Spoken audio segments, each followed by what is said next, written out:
turn out fine. Fine, oh, you turn out fine. But you gotta keep your head up, oh, and you can let your head down, hey. You gotta keep your head up, oh, and you can let your head down, hey. Good evening and welcome to the Carolyn Holt Show. I'm so happy to have you with me this evening. I have a very special guest. I have actor Kevin Nichols. And Kevin and I are going to talk about a subject that it can be difficult to discuss, but he has firsthand knowledge of our subject matter tonight, and he is so clear about how he can be helpful. Now, if you want to participate in tonight's show, you can feel free to call us at area code 323-293-3375. Again, that's area code 293-3375. So the subject that we are going to cover tonight is losing a child to gun violence. In Kevin's case, his son lived in the city of Chicago. And as we all know, Chicago, man, they've been really going through it. And before I talk to Kevin, I just want to share with you, there are some statistics from the police department in Chicago that deals with black-on-black crime. And when I heard these statistics, man, I couldn't believe it. You hear things in the news, but it's another thing to see the verification of such things on paper. And some of the things that the police department from the city of Chicago reports is that 83% of deaths in Chicago from black-on-black crime is from shootings. And I find that so disturbing. 83%. I mean, that's over 3/4 of any population. That's a large number. And it says that 77% of all homicides, the people that commit these homicides, they have prior records. So I'm trying to figure out, well, there must be something wrong with the judicial system if that's the case. I mean, that seems like a lot of people that are, why are they out on the street is my question. Unfortunately, 90% of the people that commit these crimes, they're male. And 19% of the victims are between 21 and 25 years old. And that's where Kevin comes in. And without further delay, I'd like to introduce you to Kevin Nichols. Hi, Kevin. Hi, Carolyn. Thank you. How are you? I'm fine, and you? Good, good. Now, your son Yes. was 25. 25. Yes. Okay. Well, tell us a little bit about your son. And My son's name was Kevin Nichols also. His nickname was Little. Uh-huh. He grew up on the west side of Chicago. Mm-hmm. He lived with his mom. Okay. We both took care of him up until we shared custody until he was like 15, 16. And then that's when he got to that state of he wanted to be independent. Mm-hmm. He got a little taste of the street life.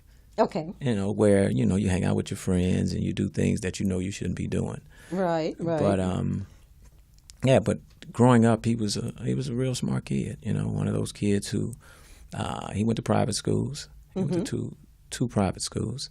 After getting into some altercations at one private school, he transferred to a public school, which was a really good public school. Mm-hmm. But he had good grades. He had decent grades. But he started to veer at a certain age where he wanted to experiment with things like, hanging out with his buddies. And I was just going to say, probably some peer pressure. Oh, I don't know if it was peer pressure because sometimes, you as a parent got to realize sometimes your kid is the pressure. Oh, He's the okay. leader, Okay. you know? All right. So That's fair. And my kid wasn't a follower, never. That just wasn't in his blood. Okay. But, you know, he would, you know, drink a little beer and stuff. And, you know, I found that out. So stuff like that, you know, when they reach a certain age, they want to experiment. Okay. But he even did a year of college, too. But he was mainly missing his dad. You know how it is when you miss your dad. Because I moved to L.A. when he was, I moved to L.A. when he was young. I moved to L.A. in 2000. Okay. So he would come out here for entire summers. Okay. And I was breaking my neck trying to get him because I knew the street life of Chicago. Like, I hung out with my buddies. We Okay, did so a bunch you're of stuff. from Chicago. Yeah, then? I'm from Chicago. Okay. So I knew the street life. So I was trying to get him, but it was his mom's only child. She didn't want to let him go, and I understood that. But every time he get into an altercation, we would agree that he would, you know, come live with me. Okay. But every time I would go get him, you know, I know how she feels. You know, that's my only child. She really didn't want to let him go. He didn't want to go, period, because he knew with me it's a routine. It's discipline. Yes. You structure, and you got to do this. Not that he didn't have structure with his mom, but with me, it's different. You know, you got that male presence, and that's going to align things. Okay. So he was hesitant to, you know, say, yeah, I want to go live with my dad. You know, he'll say it, but it's, you know, with a low tone. Like, yeah, okay. But I went back and forth to try to get him a few times. The last time I went back to get him, he was 16, and I, you know, where I come from, my daddy said, you know, you put a kid in a place, you know. Okay. You don't spare the rod. You use it. You know what I'm saying? So I went back the last time to get him, and he had this look in his eyes because he came to my sister's house to spend the night with me, and I knew he didn't want to go back with me. And he knew, like, it was because he was 15, 16, and he's at that age of, like, So he had his own life, his friends, exactly, his interests. exactly. And he didn't want to go back with me. So, and that night he snuck out from the house from me. He snuck out from my sister's house late night, like 1 a.m, and that was the last time I went back to get him. And but we stayed, you know, in communication after that. I would see him, but and his mom, you know, she didn't really want to let him go. But that's when he really started to veer, you know, doing things that he knew he shouldn't be doing, you know, Right. continue to hang out with the wrong crowd, you know. Because they were exciting. Yeah, exactly. And you know, he thought that was the life, you know. That, you know, you at that age, you don't know. Sometimes you believe you've grown. Because I did. I thought I was grown, you know, Really? 16, 17, Not 18. you, Kevin. Yeah, exactly. You think you're grown.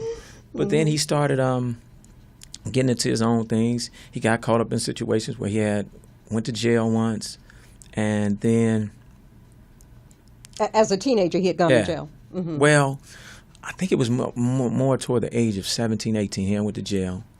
He did a little stint in jail, and then he came home, and he was mad at me because he felt like, you know, I could have came to see him and things like that. But my daddy taught me something. He said, if you're man enough to go to prison, you're man enough to stand on your own. And that's how I felt at that time. Okay. Yeah, sometimes it came across my mind where I was thinking like, well, you need to go see him, you know, make him stronger. But then again, as I thought about when he was out here, that's when I was trying to make you strong and trying to get you to acknowledge and see things from a different perspective. Okay. And you was challenging that. You know, and I know once you get up in them systems, you get broke down. And you start thinking you can either go two ways. You can either humble yourself or you can become tougher. Wow. Now, well, if you had to say what he did, what would you say? He decided to become tougher? Is that? Oh, no question. No question. So his personality changed? I don't think it changed. I think it just... He became more emboldened. Yeah, it came to the forefront. Okay. That's all it did. Okay. Excuse me. Yeah, it came to the forefront. So he was mainly now going down that path of, you know, I can stand on my own. I can start my own crew. Like in Chicago, people have this wrong perception of how things are handled in Chicago. It's not. They do have gangs, but they have cliques. They have crews. They have cliques of guys like me, you, and if someone else was in the room, we start our own clique. We start our own crew. You know, that's what they're calling gangs. They're not gangs. They're just guys that ride together. And, you know, they might get into it with somebody else. Okay, so it's more like-mindedness. Yes. Than it is like a gang mentality where we're... It's a gang mentality, but it's not, you know, gangs back in the days in Chicago was like, you know, you had the Gangster Disciples, the Vice Lords, and those gangs it was hundreds and it was thousands of guys. You know what I'm saying? But they was broke off into different gangs. They had different names attached to them. But now it's just little cliques. It's a bunch of little cliques, a bunch of kids too, a bunch of kids, a bunch of kids. So when did you discover this though, that he was a leader of one of these? When I went to speak to one of the, when he was 16, I went to talk to the security of the school, and the security of the school is Chicago Police Department. Oh, okay. So I'm in there talking to the guy, and I'm just like how you said, you know, peer pressure. I'm in there, I'm talking to the security officer, and I'm like, listen, I said, man, my son hooked up with the wrong crew, and I said, you know, I want to change this. Okay. And the whole time I'm sitting there, this officer has this look on his face like, it was like a look of, man, I don't know what you talking about. And I was like, why is this guy looking at me like this? So he waited till I finished, and he calmly said, your son is the problem. They following him. You know, and I kind of shut up there. You know, because you feel like, wow, I done all this talking, and he's saying to me that, you know, my son is the he's one a bully. Yeah, exactly.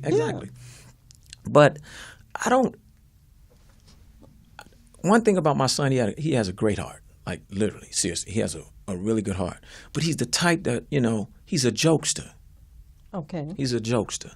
So his bullying is more of like, let me out-joke you. Let me this. You know what I'm saying? He just wanted to provocate. Attention. Yeah. He wanted attention. Yes. He wanted attention. You know, he wanted attention. So he would always hang out with his buddies, and that's the stuff that they would do. You know. Now, as time passed, he wanted to be a rapper. He wanted to become a rapper. All right. So he mentioned to me he wanted to become a rapper. So when you say you want to become a rapper, to me, I used to represent a couple of artists that was in the entertainment industry that had major record deals. So you hear all the time that these inner city kids want to be rappers. Okay. Yes, I do hear that, even in my own household, so I know that's true. It's a lot of work. People don't understand. It's a lot of work. Yes. You know, building an image. Yes. Finding the right music for you. Yes. You know, making sure you have the discipline to even go to the studio. You know, but they think it's just getting in the studio, rapping when you want to, you know, get high, get drunk, and then you put the song together. It's not that easy. So he wanted to become a rapper, and he started pursuing it.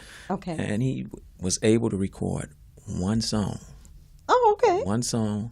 And he called me. This was a week before he was killed. He said, I want to record a video. I said, oh, pump your brakes. I said, you recorded one song.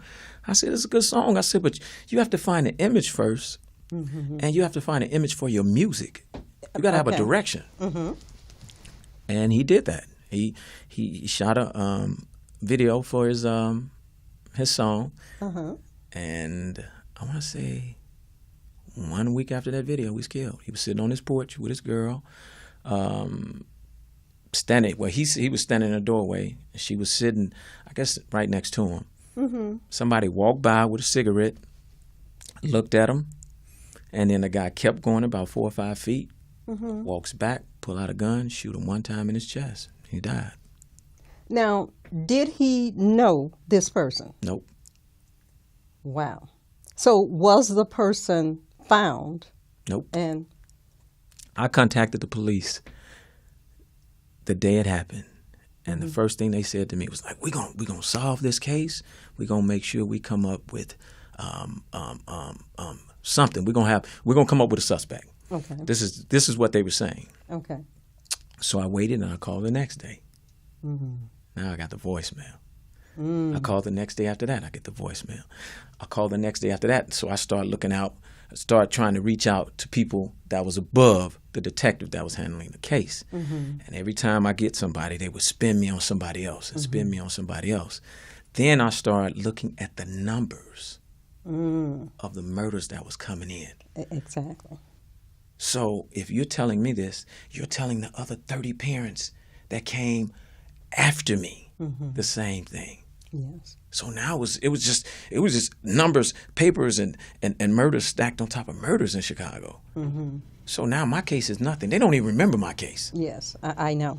Well, listen, Kevin is going to stay with us. We're going to go to break. But when we come back, we're going to continue our discussion about not only the statistics, but the things that Kevin learned through this unfortunate situation. So stay with us. We'll be right back. Mastering math can be big fun. Fun for you and everyone. Play it each and every day. Master math the easy way. Sing it, play it, Math Maze. Why not turn math time into fun time with Math Maze, the new game craze? Get yours today at mathmaze.us. Mom, now you can help your son master math and have big fun. Play it each and every day. Master math the easy way. Sing it, play it, Math Maze. Make sure your child owns the skills necessary for success in high school algebra. Get it now. Mathmaze.us. Mathmaze.us. Dad, now you can help your daughter play it like you know you oughta. Play it each and every day. Master math the easy way. Say it, play it, Math Maze. Math Maze cards contain both Spanish and English. Get yours today at mathmaze.us. That's mathmaze.us.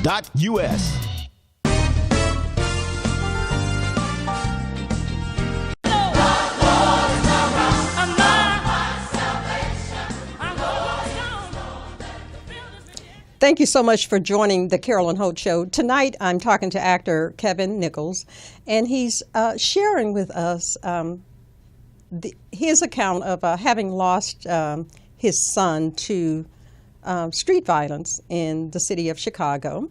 Kevin is originally from Chicago, but his son remained with his mom. So he is sharing with us the process of having to deal with a hard truth, and that is that your child is causing the problem.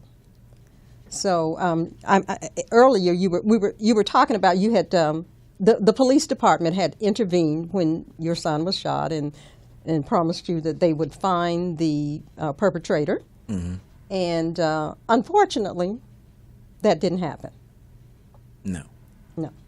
So, with that not having happened, how would you suggest? Because sadness and loss and all of these things is germane to individuals. What would you say is the way to go when you're not getting any answers? What would you offer to parents when there are no answers to be found? Prayer. Prayer? Prayer is always a good thing now. Prayer. You have to grieve. I don't care what nobody says. You have to go through that process. And you have to grieve in your own way. Right. Don't try it. Nobody can give you a resolution That's so on how important to grieve. to say. That is so important to say. Nobody can give you that. Nobody can give you that. And a lot of people deal with it in their own ways. I've come across people who can't even talk about it like 5-10 years later. They can't talk about it. I can talk about it. Okay. I don't have a problem talking about it now. Maybe 6 months ago I couldn't have talked about it because it just happened a year and 2 months ago. Okay. Yeah, but I can talk about it now because when I look at the numbers in these inner cities, a lot of times we're not ready for someone to say, I couldn't find the killer, or you know, or because the police station is not going to tell you that. They're going to continue to tell you a year later, we still working on the case. Yes. And you know? they are. You Yeah, know, they are. Yeah. May not be every day, but they No, are. Yeah. But when you, from a city like Chicago, I don't know how you can work on a case from 6 months to a year ago when you got 250 lined up within that 6 months. That's now stacked on top of your case. Yes. You know, so it's difficult. Yes. It's difficult. But if I had something to tell a person,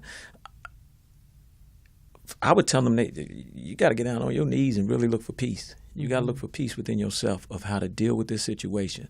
Now, if you want to go to the police station and continue to contact them, you can. You can.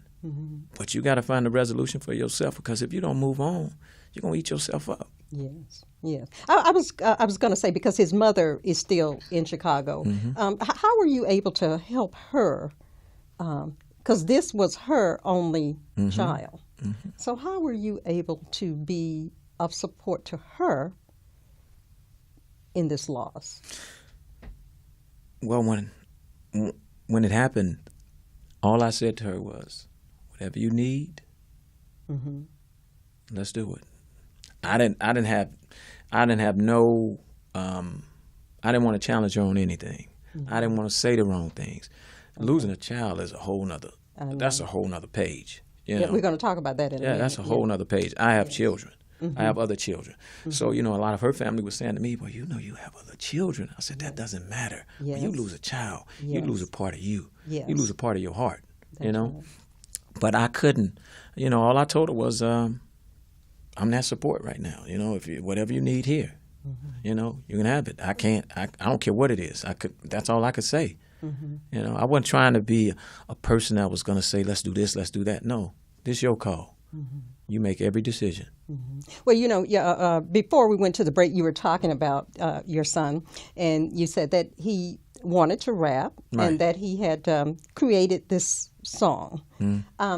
Now, in terms of the song that he created, what was the subject matter of this particular song? Do you remember?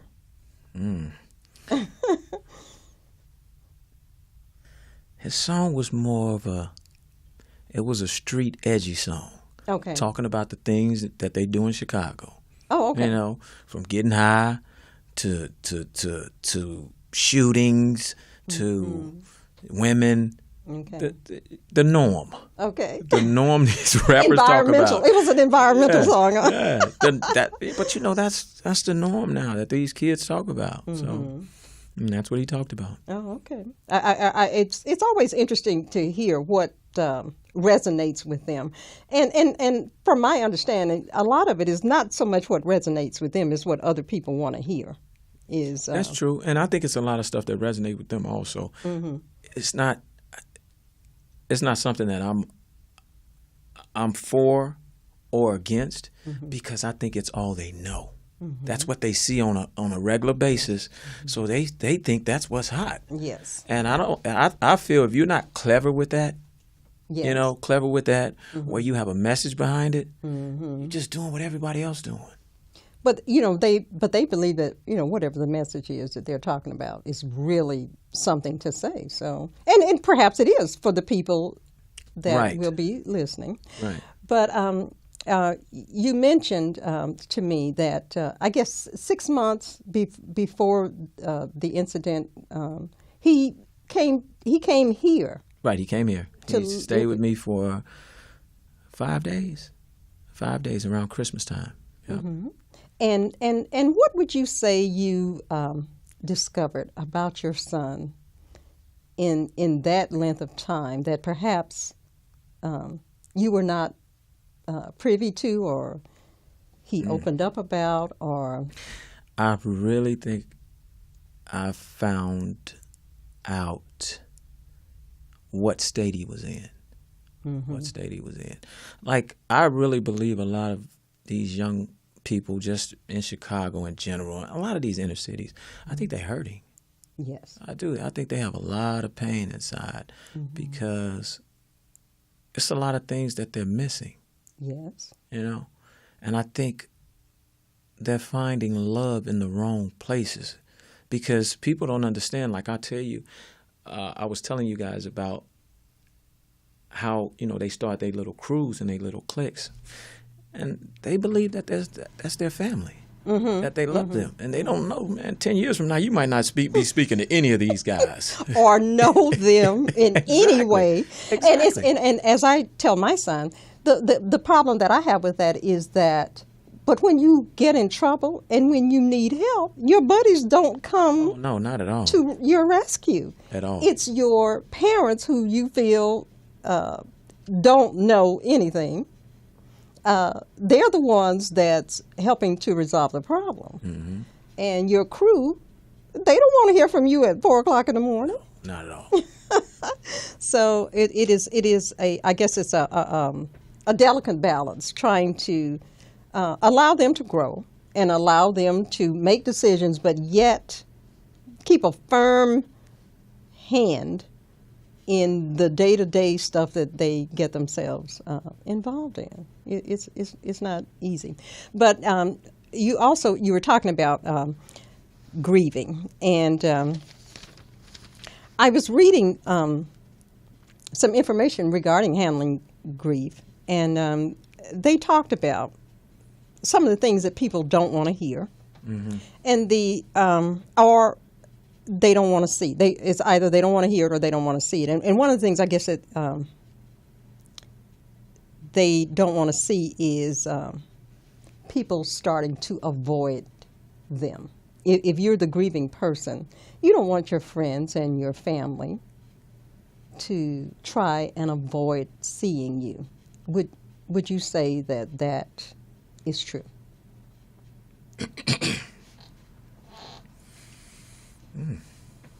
Yeah, I would say it's true. I don't but then you have those people who do want to see you, who want to oversee you. You know what I'm saying? You're like, okay, now there's a point of, where a person, I think everyone that goes through a situation like that need to get the grieving out, need to get it out. But you do have family that will avoid you because they don't want to go through that. Some people they don't feel like they're their pain. inadequate to help too. Yeah, exactly. Sometimes they because they haven't got over the grieving that they went through with certain people. That's true. So when they see you and what you're going through, it brings up stuff that they haven't gotten over. That's right. So it's hard to deal with that. Yes. Yes. So they also suggest that you avoid using cliches like, well, at least you have other children, or some. Yeah, and someone said that to me. Mm-hmm. And it's like, huh? That's not a toy. Yeah. That's not a new car. Yeah. That's, you know what I'm saying? Yeah, I know. And I know that people don't, they mean well. Yeah. But you should think before yeah, you speak. you have to think about it. And I guess the big one is they say, well, I know how you feel. And And that's a hard one. Mm-hmm. If you haven't lost a child, you don't know how that feels. Mm-hmm. I would agree with that, but I think the people saying it, they don't know how you feel, Right. but they believe that these words somehow Can heal. Yeah, and Some- it's showing some- their support and their love for you and your well-being. So that's why it's okay to say it. But if you had to say to them, what would you say to them regarding saying, "I know how you feel"? What would you help? How would you help them understand? Perhaps just don't say anything. Yeah, that's what I would do. Yeah. Just don't say anything. Mm-hmm. But people feel uncomfortable because they don't want to see you and just look at you. They think that it's important to say something. And like I said, I think they're well-meaning. It's just that it doesn't bring support to you. No. And I get that. But in terms of you, Mm-hmm. putting, I guess, a face on all of this, and not only you moving forward, but you and his mom moving forward. What would you offer? What's the best thing to do to put it in perspective and go ahead and start living life again? How would you say to get that done? What would you offer? I would look at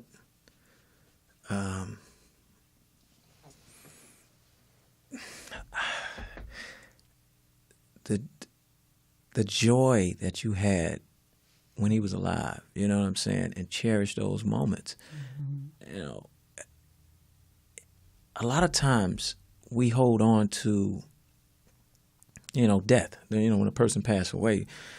But if we really look at what that person gave you, you know, because everybody that was placed on this earth, and especially from a child to a parent to a child, they've given you something. And it can make you a whole lot stronger if you sit back and evaluate it. But that comes over time, you know, because when my son died, I was like, no, God, you why? You know, you searching for those questions. But if you sit back and really listen, you're going to get the answers. You're going to get the answers of why his life was taken, you know. But you got to be willing to accept the truth, too. Like, that's what I think the problem is. Like, even with myself, you know, I wish I could have did certain things a little bit different. I wish I would have hounded him a lot more, you know. But then I think to myself also, you know, my mother-in-law made a statement to me. She said, if you don't catch a kid by the time they between 12 and 14, it's a little too late. Yeah. I would say so. You know, they can still change, but it's still a little bit too late to grab I mean, them. children really start understanding things at 3 years old. I mean, you know, they have a real clear understanding about a lot of things. So, and speak to that a little bit, because people do believe that it's okay to wait to really tell your children about life and what you expect of them. No, I think that starts early. I got a 6 and a 9-year-old, and when I tell you we talk. Now, you have a 6 and a 9-year-old boy. 2 boys. Oh, okay. 2 boys, and we talk, and we talk, and we talk about a lot of stuff, because, you know, I'm putting entrepreneurship in my kids already, and I start that early, because I tell them, I said, if you want something to be yours, you have to work hard. You have to have the discipline. You have to have the drive and the passion, and you have to show people that it's a part of you. You know what I'm saying? Right. Not that you just uttering this out your mouth. You know, so, but no, I think you have to start. I don't care if you're talking about, you know, drugs, sex. You got to put them little nuggets out there so your kids don't pick it up from somebody else. Because if they pick it up from somebody else, you didn't do your job. It's too late now. Somebody else that have exposed them to something else. Yeah. Yes. Yeah. Exactly. Yeah. No, you're absolutely right. I appreciate the fact that you're willing to say that, because this show is to help young parents in particular. And it is good to hear someone say that as a parent, you have to be the first level of influence. Oh, no question. In your children's lives. No question. But some parents are okay with Susie down the street talking to their children, the babysitter, because, you know, babysitters are more clued into what's going on with your child than you are. Because they feel the babysitter they can talk to. Yeah. But I think that was something that was passed on, and I want to say that that's something that's passed on in every race, where their parents didn't talk to them. So they didn't do it with their children. Yeah. So things that my parents didn't do with me, I'm making sure I do with mine.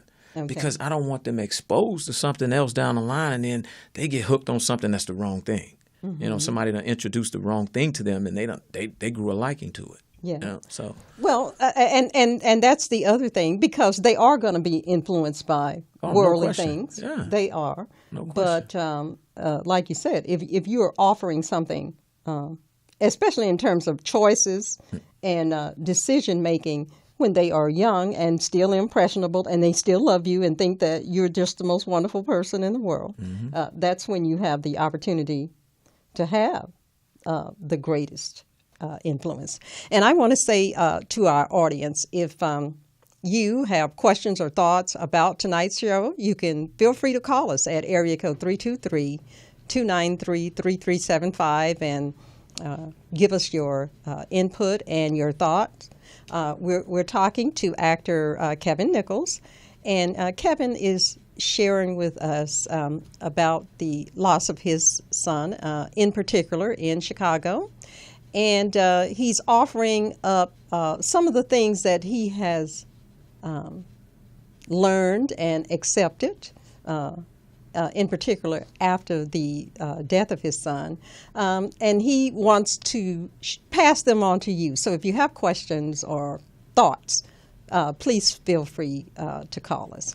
Now, the other, we were talking about handling grief a few minutes ago, and the other, I guess, side of the coin is that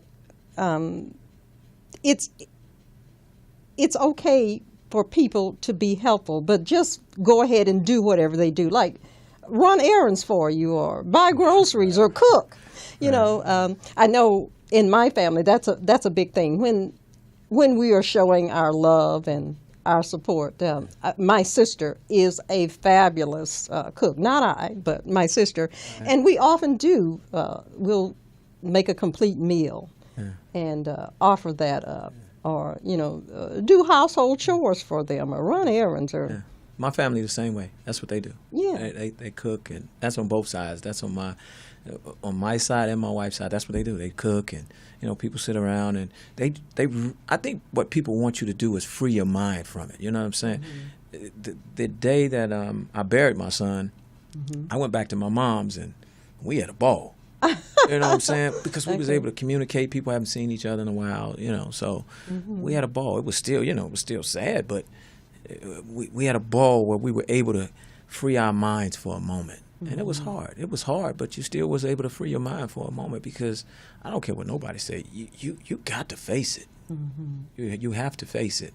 And I think that's what we don't do when death, you know, surfaces. I don't think we really face it. We avoid it. Oh, sure. Yeah, because it is. And that's what I admire so much about you is that the peace that you have come to. And as you said, when you were asking God all of these questions, he answered you. And in the answer, you were forced to take a look at the truth of the matter. Oh, no question. And so while that may not be an easy thing, it's not impossible. I agree. And so even though it is, you know, we often think that we can't do, if something is difficult, we just can't be found doing it. And as you have demonstrated, that's not true. No, it's not.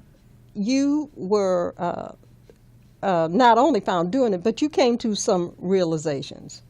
And one of them you shared with me is about just being a better dad or a better father. So in what way do you think this situation has caused you to be a better dad? Oh, a lot of ways. Okay, name some of the ways you believe you've changed, I guess, in terms of how you parent your children. Me and my wife have this conversation all the time about how we have to step back sometime because, you know, when you become more aggressive with your kids, they become aggressive with other people. So I have to watch how I communicate with, especially my 9-year-old, because he got a personality. And he has that same leadership quality where, you know, certain things he ain't going to do and he'll tell you, but he's highly intelligent because, you know, we stand on him. My wife's a school teacher, so we stand on him. And I mean, we stand on him to the fullest. But we have to watch how we talk to him, how we, you know, how we approach situations, you know, because if we don't, it could trickle down to the 6-year-old also because it could make them more aggressive. You know, but we as parents, we don't realize that because, you know, when your temper get to flaring and they done tick you off, you know, and they done caught you off guard. Yeah, but it's a lot of other stuff too. Like I'm involved in everything. I mean, from my kids reading, to the fullest. But I've always been that type of parent. Like I've always been a person that always was strong about education, strong about making sure you played a sport, things of that nature so that you can have some discipline. I've always been that type. But since my son died, it's just even, I get a clear vision of why I've always been like that. because I always had my dad too, so that made a difference. My dad was active, it was 10 of us. Same house, same mommy, same daddy. Seriously. 10, I didn't know that about you. Yeah, I'm number 9. So what they call you, the knee baby? Exactly. I did not know that you were a knee baby. I didn't know I'm that. number 9. Yeah. Wow. Yeah. So, but just the daily things, picking my son up from school, my boys up, dropping them off. Mm-hmm. We train all the time in sports. I train them. Just taking them to eat, taking them to the movies all the time, mm-hmm. taking them to events. These are things as a dad that I don't want nobody else doing. Mm-hmm. I just said to my wife last night before we went to sleep, I see why people call some of these dads out here crazy when they're, really hovering their child and making sure, he too aggressive. I mean, he too. They call them helicopter parents. Right. Yeah, you stand over them too much and you're. No, they doing their job. Mm-hmm. They doing their job. Mm-hmm. They want to make sure that this kid has a foundation, mm-hmm. that this kid is strong when they be able to face anybody. Now, I'll tell you something. I lived in Georgia for 3 years. Okay. I saw some stuff down in Georgia that kind of shocked me. Them parents down there, they involved with their kids. Mm-hmm. And they making sure, that their kid going to have some base. Mm-hmm. They're respectful. Mm-hmm. They're intelligent, mm-hmm. And it goes on throughout, yeah. a lot of U.S. cities and U.S. states, but I just saw it down there where it was just like, and I'm talking about from a black perspective. Mm-hmm. These people, they were strong. Mm-hmm. They stood for something, and I think that's, And that's what my father used to say all the time, that a man who does not stand for something will fall for anything. And that's true. And so I never forgot that, even though my dad was a big person. He was 6'6". Mm-hmm. He weighed like 300 pounds. And when he spoke, you listened. Mm-hmm. Mm-hmm. And a lot of the things that he taught us, it wasn't just for his sons. It was for his daughters as well. And I have such a great appreciation for that. And as you said, as a parent, you have got to make a decision that if you have children, unfortunately, you have to put a lot of things that you're concerned about and that you want to do, you have to put it on hold. And that's the truth. Yeah. But I don't think people are doing that. But you came to that conclusion that, no question. Listen, I got to do some things differently. Well, we have a phone call. And hi, caller. Hello. Hi. Hi there. So I thank you so much for calling and participating in tonight's show. What is your question for Kevin? Or your comment? My question for Kevin is if he met someone who was like his son, and he saw qualities in this gentleman or this young man that were like his son, mm-hmm. and he could see what road this young man was going down. Mm-hmm. Would he intercede, and if so, what would be some of the things that he would say to him? Okay, would he intercede on behalf of some other person's child? But right. He could see some of the concerns and the issues that he had with his own child. Right. What would he offer up? Yes. If he saw a young man going through or traveling down the same road his son, mm-hmm. Okay. Well, you know what? That's an excellent question. Would he step in or have something to say? Okay, to that young man? That's an excellent question, and I want you to hold on the line. I don't want you to hang up. We're going to go to break. And when we come back, we're going to answer that. Okay. All right. So hold on. Thank you. Mastering math can be big fun. Fun for you and everyone. Play it each and every day. Master math the easy way. Sing, play it, Math Maze. Watch Why not turn math time into fun time with Math Maze, the new game craze? Get yours today at mathmaze.us. Mom, now you can help your son master math and have big fun. Play it each and every day. Master math the easy way. Sing, play, Math Maze. Make sure your child owns the skills necessary for success in high school algebra. Get it now. Mathmaze.us. Mathmaze.us. And now you can help your daughter play it like you know you oughta. Play it each and every day. Master math the easy way. Say it, play it, Math Maze. Math Maze cards contain both Spanish and English. Get yours today at mathmaze.us. That's mathmaze.us. Sail across the waters. Tell your sons and daughters what the struggle brings. Thank you so much. Welcome back to the Carolyn Holt Show. We have a caller on the line, and she is speaking to our guest, actor Kevin Nichols, about his son, whom he lost to gun violence in Chicago. So, I'm sorry, caller, are you still there? I am. Oh, okay. Now, before the break, you had a question for Kevin in terms of if he met a young man that he noticed that the young person was behaving similar to, or he had the characteristics of his son, what would he say to the young man? So, Would he feel propelled to say something to the young man, and if so, what would be the advice or the words he would share with them? okay. First, it depends on his age.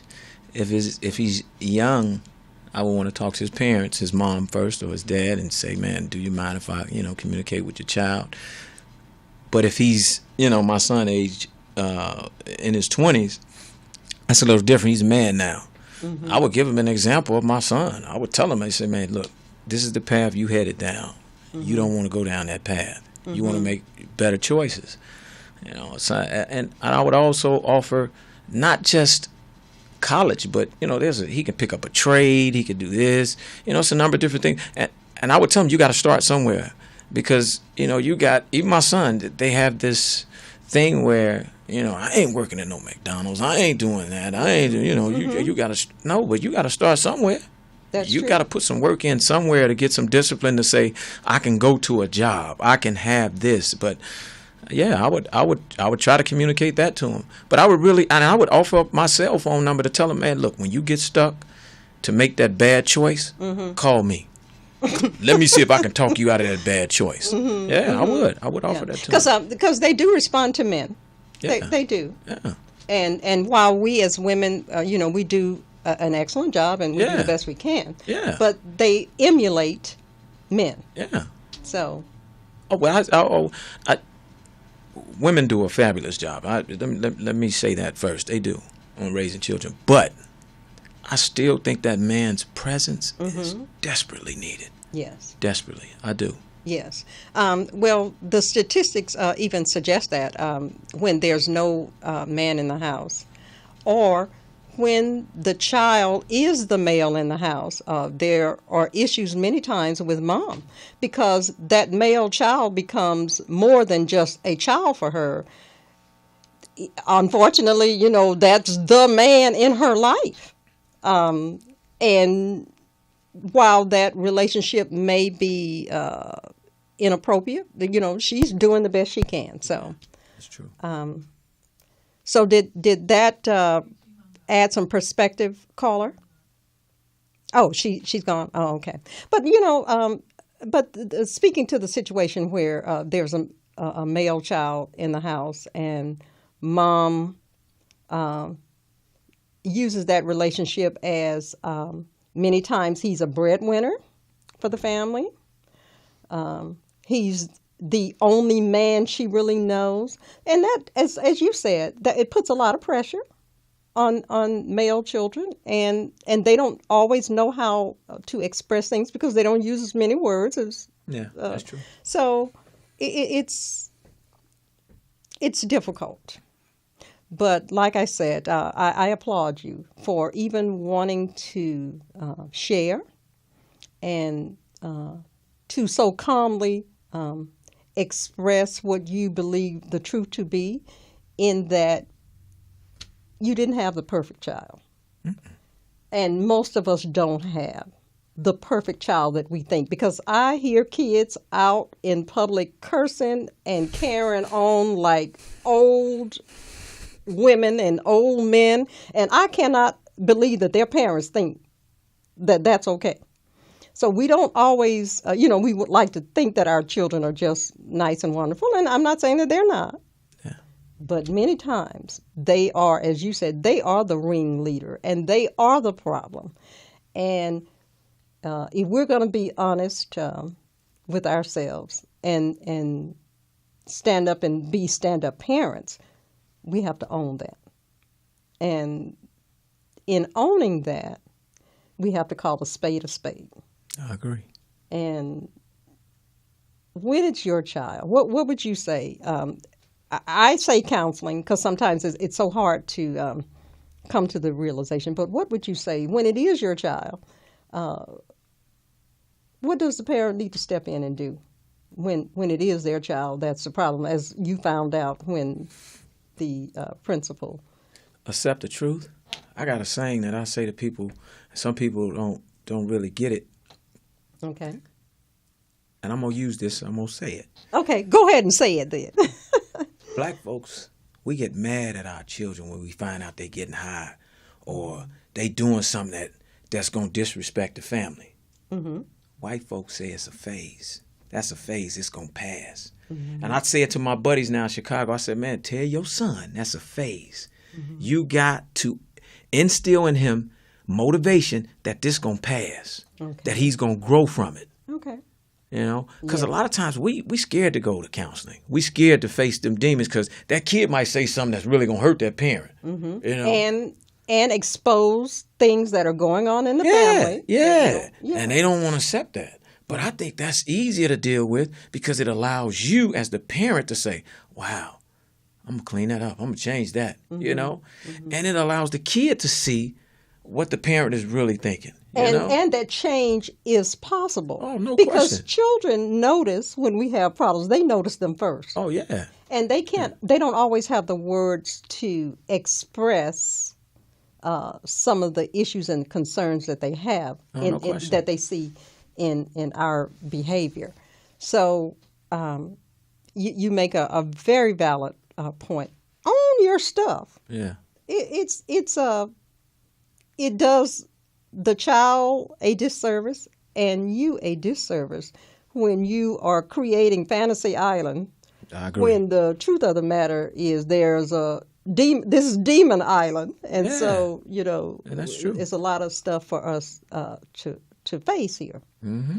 And I guess as we end the show, what would be the parting thoughts? I guess that you'd like to share to help change some of this negativity. I know you mentioned about fathers being absent in the home, and many times it's difficult to correct that, especially if dad is in one place and mom is somewhere else. But I want to offer one more thing, because I think not only is it perhaps dad being absent, it is that negativity is applauded in the world. Mm-hmm. There's a lot of attention that is to be had by negative, destructive behavior. Mm-hmm. Your name gets plastered all over the news, and even though you've done a bad thing, people are talking about you. Mm-hmm. So what is it that perhaps we can give our children so that they understand that negative and embarrassing behavior is not something to feel good about? So what would you offer? To be honest with your kids and let them know that you was imperfect too. and how embarrassing things you did that you didn't want your parents to know. You know? And you were blessed enough to not get caught in some of them. Exactly. It's just Yeah. nowadays that these kids have more outlets, the internet, the social medias. They have more outlets to get caught. So that's why a lot of kids are getting caught now. That's how I caught my son. I didn't know what my son was doing. I didn't. I knew that he was into stuff, but my wife came to me and said, "Have you looked at your son's Instagram page?" I went over there, almost passed out.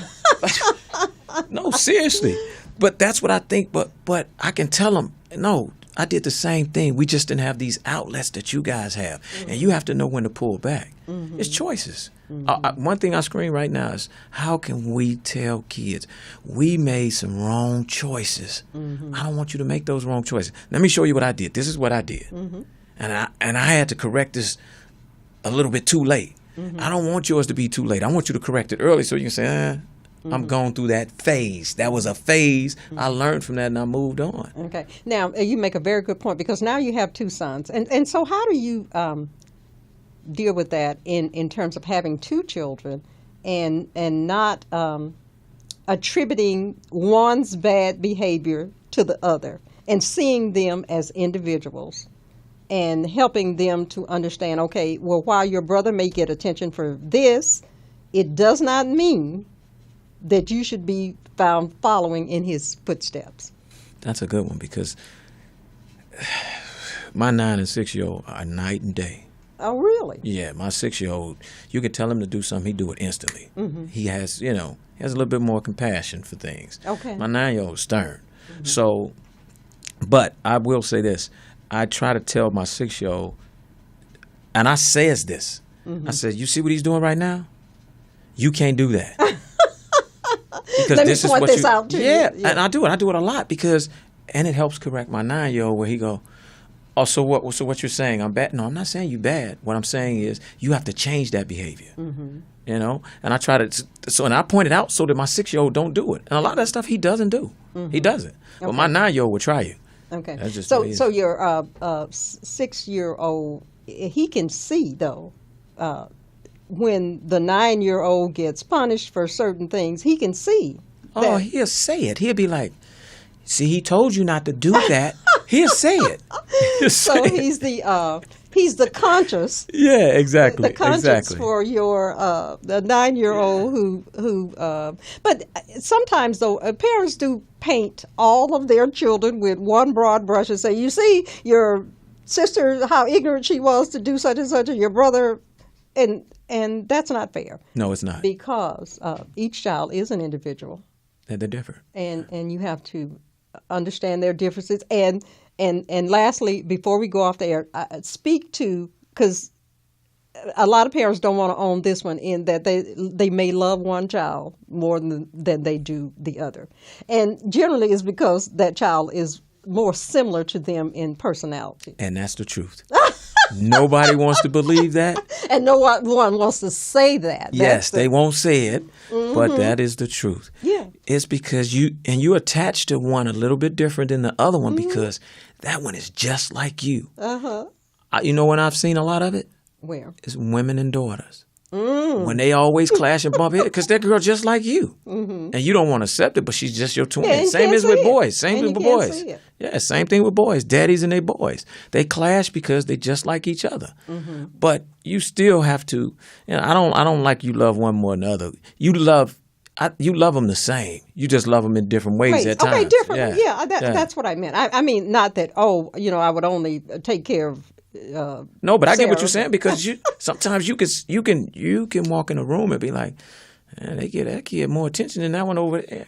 And that don't mean that they love them more. Yeah, that's true. But some people do believe that. Well, the children believe that, and Yeah, they do. and I have told my parents that. Oh, well, you love, and they did. So I know it's true. But Kevin, I just want to thank you so much for coming. You're welcome. And for sharing your story, and hopefully giving parents something to think about, and a way to process their loss in a positive way. So thank you so much. You're welcome. And I want to thank my audience. And as always on this show, the goal is to move you from misery to magnificence and from subpar to spectacular. So thanks so much for joining me, and I look forward to talking to you again next week. Good night, everybody. Mastering math can be big fun for you and everyone. Play it each and every day. Master math the easy way. Say it, play it, Math Maze. Why not turn math time into fun time with Math Maze, the new game craze? Get yours today at mathmaze.us. Mom, now you can help your son master math and have big fun. Play it each and every day. Master math the easy way. Say it, play it. Math Maze. Make sure your child owns the skills necessary for success in high school algebra. Get it now. Mathmaze.us. Mathmaze.us. Dad, now you can help your daughter play it like you know you oughta. Play it each and every day. Master math the easy way. Say it, play it. Math Maze. Math Maze cards contain both Spanish and English. Get yours today at mathmaze.us. That's mathmaze.us. Ladies, but keep your head up.